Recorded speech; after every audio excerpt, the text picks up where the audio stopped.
Hey, what's up guys, and welcome back to the channel. Today I've got two lovely pieces of news that I'd like to go over, Nintendo related obviously, but one of which I'm very excited to talk about and kind of upset that I didn't talk about it before this announcement. I mean, it's not an announcement. Let's just get into it. First announcement being that Pikmin 3 is coming to the Nintendo Switch. I'm very happy about this because I really enjoyed this game on the Wii U. Now, I'm very happy that Switch owners will finally get a taste of what Pikmin did on the Wii U, though I am very upset and wary of how the experience is going to be affected because the Switch in some ways is similar to the Wii U, but in others can't replicate the experience at all. So I'm interested to see how Nintendo goes about this. Is it going to play strictly traditionally like the original two did, or are there going to be some motion control aspects like the Wii version and the Wii U version had? But at the end of the day, we're still not going to have the same experience, which is upsetting. On the Wii U, one of the main features I really enjoyed was playing with a Wiimote and nunchuck, where you aim at the screen to point your reticle of where you're going to throw your Pikmin, whilst the gamepad would be laid right in front of me or on the ground, wherever you felt comfortable putting the gamepad, and that would display your map. So it was an interesting aspect, but it was more the motion controls. I really hope they don't get rid of those because they really help to speed up the pace of the gameplay, almost like a PC real-time strategy game. So I'm crossing my fingers hoping that they do the right thing here. Now, we've only seen a trailer of it. There's not much to go on, but the visuals look lovely. It's a game that has aged very well. I still play it on my Wii U and enjoy it very much.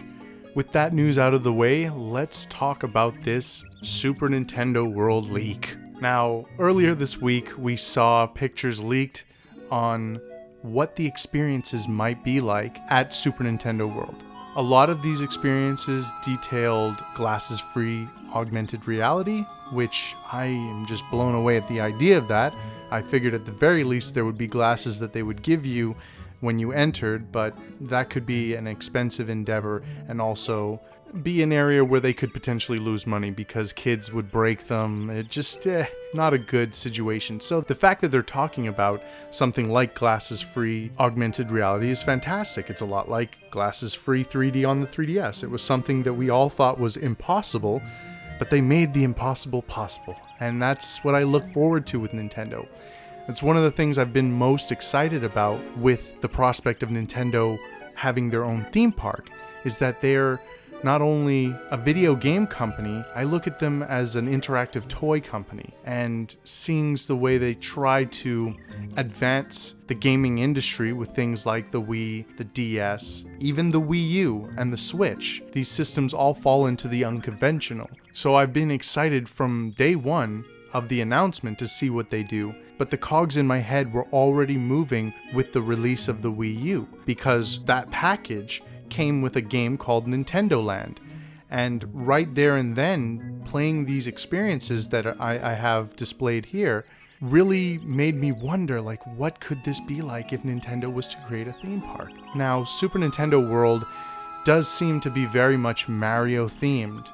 At least that's all we're seeing right now, is a lot of Mario themed things. One of the major leaks being of a Mario Kart ride, which blows my mind. It has a picture of 4 people on a roller coaster like situation, each with their own wheel in front of them, with the statement that it would be using the glasses-free augmented reality. But I wonder how that experience would work out with everyone being in the same cart. It makes me wonder, that's all. But more so than that, it makes me happy to see that they're using technology, but it also makes me excited because they're going in a direction that I was very much hoping for, in that these rides, these experiences, the entire park even, might be more interactive than we could have ever imagined. Now, I want to go through some of the ideas that I've had over the years and stupidly did not ever talk about on this channel. Like, it's one of the things that I beat myself up about, because with being, I don't want to call myself a visionary. Like, I'm just very passionate about Nintendo when it comes to every facet of Nintendo, whether it be game ideas, merchandise ideas, advertisements, and like this video is implying, theme parks.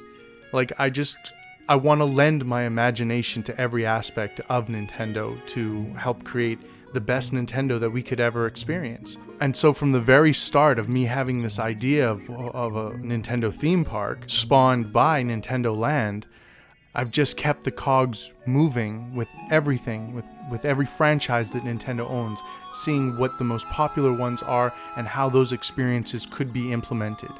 Firstly, my favorite idea is Metroid.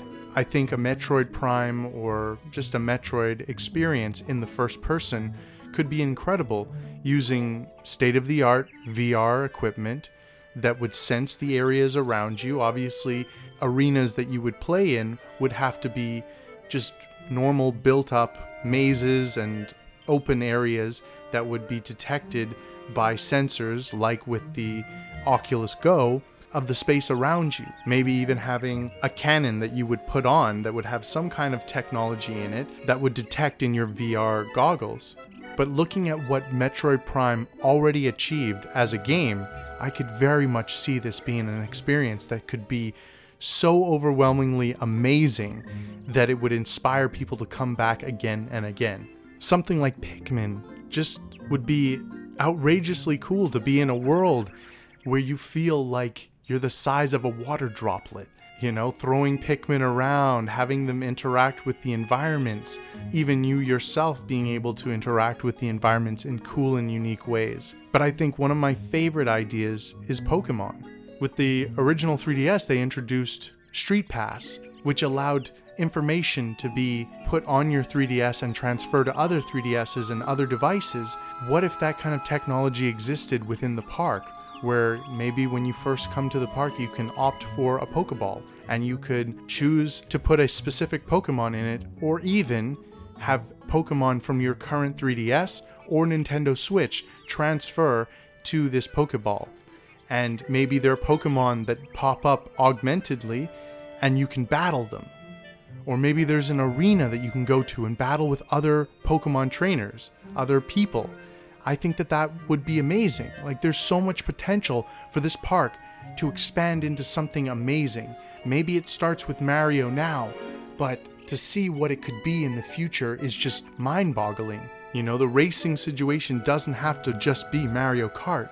F-Zero, I think, would be an amazing experience that would overwhelm most people because of the sense of speed, but at the same time would be so invigorating. And I know that this is getting into areas of my own fanboyness. I am a huge fan of Wave Race and 1080 and Excitebike. I don't know if we'd ever see games for these particular franchises, but Wave Race at the very least could be a very inviting game for almost any gamer and any person looking for a fun and interactive experience. And considering where we are in the world of technology, the graphics for a lot of these experiences would be top of the line.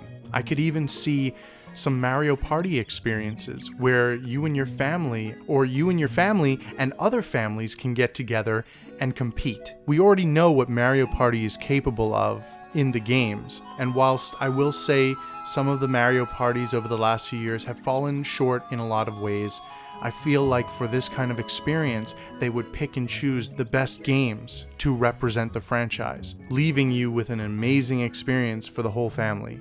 Now, like I said before, we've only seen Mario-related things, so this might be what we see for the next 5 to 10 years, until they decide to implement more attractions and more franchises from Nintendo's name brand. But the fact that it's not called Super Mario World, and it's called Super Nintendo World, implies to me that they are going to represent a lot of their brand, and not just Mario, which has me incredibly excited for the potential of what this theme park can be.